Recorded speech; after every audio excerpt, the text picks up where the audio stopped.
Phil Collins's life is more than sad. The man whose powerful drumming and singing has brought joy and happiness to many has suffered far too much. Collins's life hasn't been easy or even glamorous, and now things have gotten even worse. What problems has Collins faced? How did he deal with them? What's next for him? This is a story you don't want to miss. Born on January 1st, 1958. 30th, 1951 in Chiswick, London, Philip Collins was destined for fame. From a young age, Collins was drawn to the rhythm and beat of music. When he was 5, Collins' parents recognized his natural talent and gave him a toy drum set. This simple act sparked a passion in him that made him want to entertain. By the time he was a teenager, Collins had upgraded to a full drum kit and was already performing in. Collins' love for music never wavered as he went through his teenage years. He joined several bands, each one serving as a stepping stone on his way to fame. It was during this time that he developed his drumming style. His playing was powerful and precise, and his talent was noticed. In 1970, something amazing happened. Genesis, one of the most important progressive rock bands, was formed. In 1967, the band formed at Charterhouse School in Godalming, Surrey, England. The original members were Peter Gabriel on vocals, Tony Banks on keyboards, Mike Rutherford on bass or guitar, Anthony Phillips on guitar, and Chris Stewart on drums. The members came together because they all loved music and wanted to make something new. The name of the band came from a former student at Charterhouse. Jonathan King, a pop impresario, set them up to record several singles and their first album, Genesis to Revelation, in 1969. After their first album, Genesis, the band's sound started to change, moving toward a more progressive rock style. However, the band suffered a major setback when Anthony Phillips quit because of stage fright and health problems. This caused the lineup to be rearranged. Genesis needed to find new members, so in 1970 they put an ad in the music magazine Melody Maker looking for a drummer who could play acoustic music. Phil Collins saw the ad and decided to try out for Genesis. His audition took place at Peter Gabriel's parents' house in Cham. He got there early and got to hear the other drummers auditioning before him. This gave him an advantage because he knew what the band was looking for. When it was his turn, Collins impressed the band with his drumming skills and his ability to quickly adapt to their style. His performance was so convincing that he was offered the job right away, and Phil Collins officially joined the band. Collins joined Genesis as their drummer in August 1970. His drumming and singing skills quickly became important to the band's sound. He helped shape the band's identity and soon found himself taking over as lead vocalist when Peter Gabriel left. The change went smoothly and Collins's voice became associated with the band's most famous hits. With Collins in charge, Genesis moved from their progressive rock roots to a more mainstream pop sound-oriented sound. This change brought them more commercial success and a wider audience. Albums like Trick of the Tail 1976 and Wind and Weeping 1976 showed how versatile Collins was as both a drummer and a singer, solidifying his place as a key member of the band. While Genesis was having success in the late 1970s, Collins quietly suffered because the price he paid for his success was far too high. Collins met Andrea Bertarelli, the woman he would marry, at the Barbara Speake Stage School in London when he was a teenager in the late 1960s. It may sound strange, but Collins is very talented and could have become a great actor if he put in the time. His interest in acting led him to the Barbara Speake Stage School, where he split his time between acting and music. He even got small parts on TV and in movies. Collins had many interesting experiences in the entertainment business, including being an extra in the famous Beatles movie A Hard Day's Night. These roles gave him a unique perspective and a wide range of skills that would help him in his future career. These experiences also led him to meet Bertarelli, who also wanted to be a performer, and the two decided to take their relationship to the next level. Collins was already famous as the drummer and then lead singer of Genesis when they got married in 1975. The couple settled into a life that seemed to offer both personal and professional fulfillment. They had a son named Simon, and Collins adopted Belly's daughter Jolie from a previous relationship. However, Collins's growing career with Genesis started to put stress on their marriage, with long hours on tour and in the studio, and Collins's need to adopt Belly's daughter Jolie. Fame caused a rift between them. The distance and stress were too much for them to handle, even though they tried to keep their relationship going. By the late 1970s, their marriage was on shaky ground. The emotional turmoil of their split deeply affected Collins. He turned his grief, anger, and heartbreak into his music, which led to some of his most powerful and personal work. His debut solo album, Face Value, released in 1981, was a direct reflection of how he felt at the time. Songs like If Leaving Maine Is Easy captured the raw pain and vulnerability he felt in the air tonight. It became an anthem of heartbreak and betrayal. The haunting lyrics and iconic drum break connected with listeners all over the world, and many could relate to the strong emotions Collins was expressing. The song's success made Collins a solo star, and it also gave him a way to let go. Collins and Varelli stayed committed to co-parenting their children, even after the end of their marriage, putting aside their own problems. Over the years, Collins has talked about how important family is and how he tries to keep a good relationship with his kids. Collins's experiences with love and loss have continued to affect his music, giving it more depth and authenticity. Collins was still in Genesis and has a great solo career.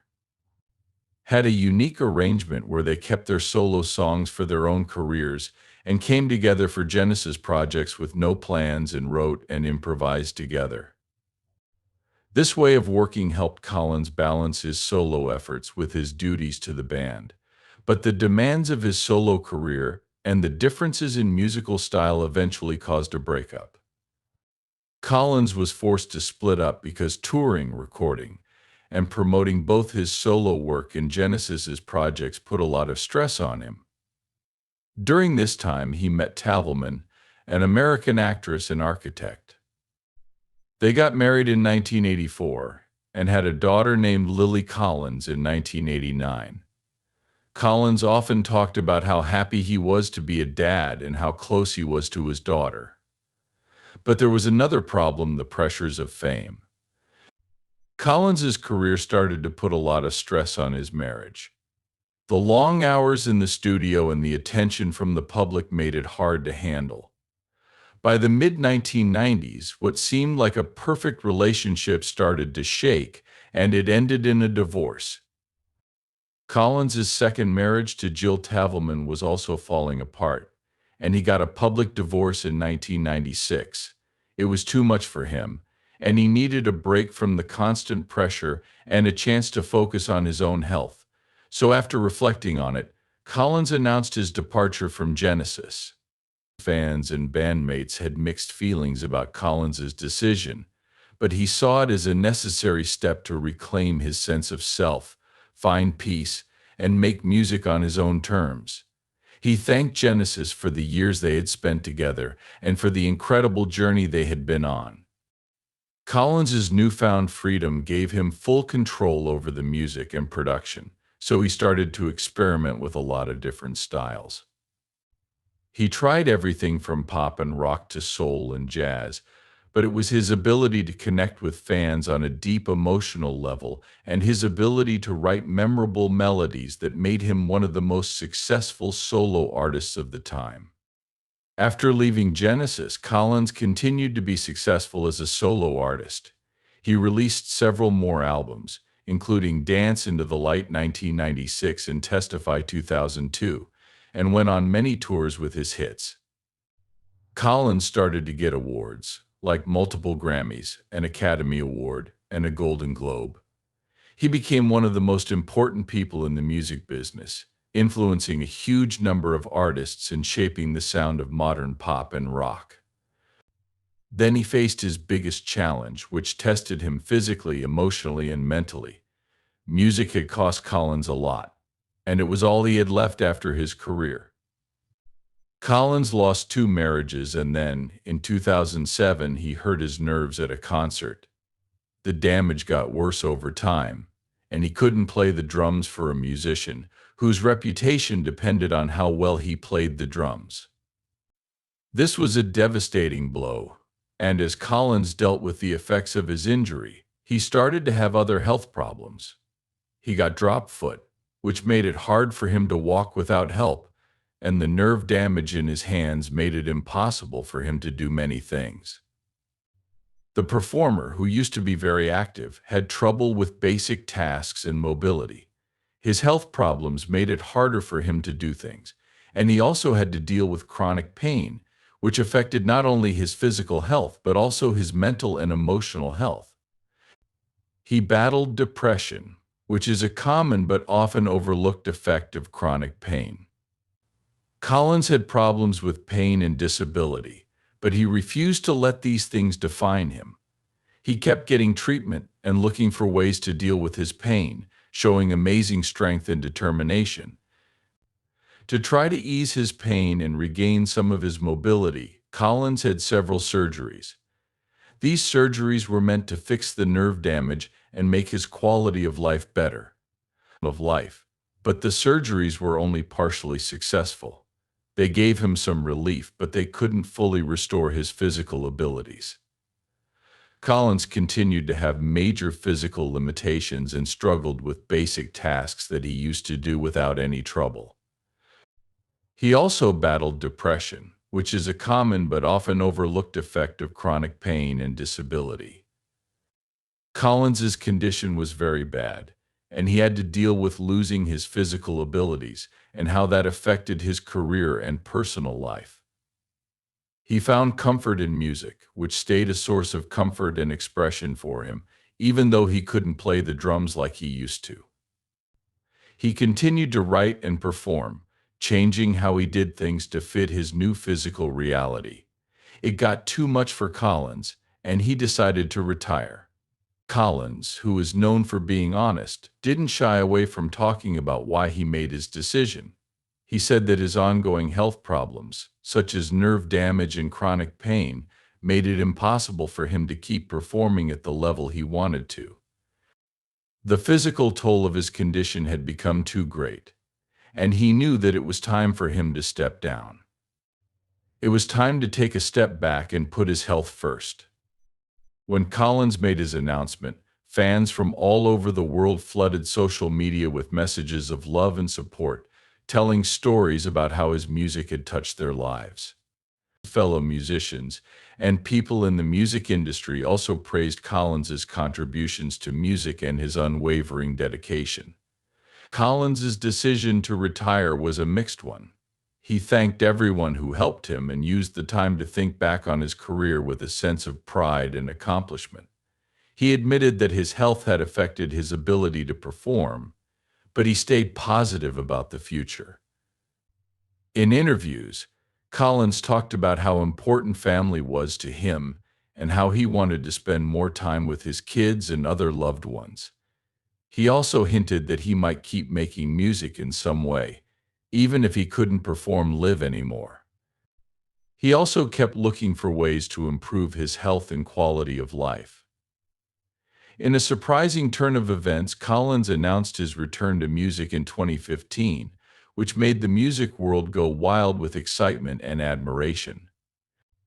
Came after a 4-year break during which Collins had to deal with serious health problems that forced him into retirement. Fans who had given up hope that they would never see him perform again were thrilled. Collins, who was always honest, said that his decision was based on a renewed sense of purpose and a desire to reconnect with his audience. In 2017, Collins started the Not Dead Tour. Collins performed from a chair during the Yet tour, which was named after his autobiography, because he couldn't stand for long periods of time. This was very different from his usual lively stage presence, but his voice was still as powerful and emotional as ever, captivating audiences and showing that his talent hadn't faded.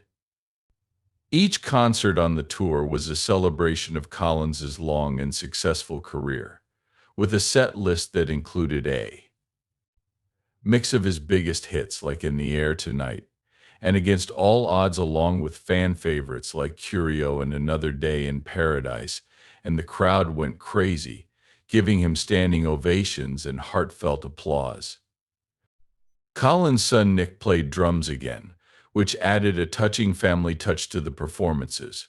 Seeing father and son on stage together was a reminder of the legacy Collins had built and the new generation he was inspiring. The tour was not over yet, but Collins' health problems had to be carefully managed, and there were days when the physical toll was clear. But he was determined to keep performing, and he changed his shows to work around his limitations, showing an amazing ability to reinvent himself. The support of his family, friends, and fans was very important to him on his journey, giving him strength, the support and motivation he needed to keep going. As the Not Dead Yet tour came to a close, Collins felt grateful and satisfied with his journey. He had faced huge problems, but his love of music and desire to share it with the world had helped him get through them.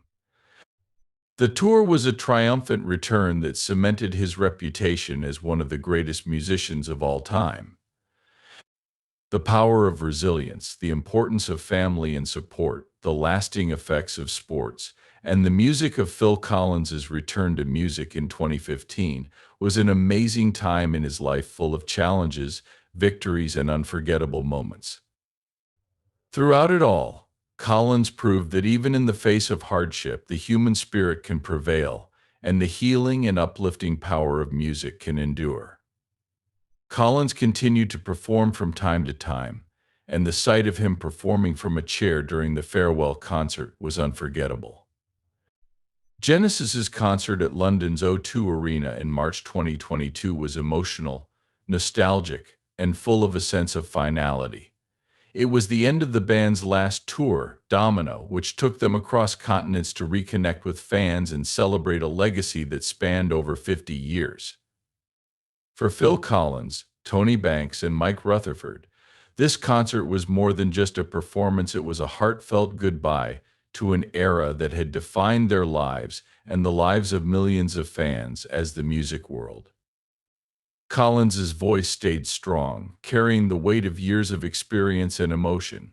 Each song was sung with a sense of urgency and passion, as if Collins were pouring his heart into every note. His son Nick Collins took over the drumming duties, which was a big deal that added another layer of emotion to the performance. The set list for the evening was a carefully chosen mix of songs from Collins's career. Genesis's greatest hits and fan favorites like Turn It On Again, Mama, and Land of Confusion had the crowd singing along, with their voices joining Collins's in a chorus of shared memories. The band also played deep cuts like Fading Lights and The Cinema Show, showing how versatile their music was and how much they had to offer. During the concert, Collins spoke to the crowd and thanked them for their unwavering support. At one point, he gave a heartfelt thank you to Peter Gabriel, the band's original lead singer, who was in the audience. "I think Peter's here tonight," Collins joked, referring to Gabriel as ladies and gentlemen and recognizing the band's long history and the contributions of his former bandmate. As the concert came to a close, the band played The Carpet Crawlers, a song that had become synonymous with their live shows. We've Got to Get In to Get Out took on a new meaning for the audience before Collins announced that he was retiring from performing, marking the end of an era. His daughter Lily Collins expressed her pride and gratitude, capturing the bittersweet feelings of fans and family alike. However, Collins's health is still a concern, even though he is no longer in the spotlight.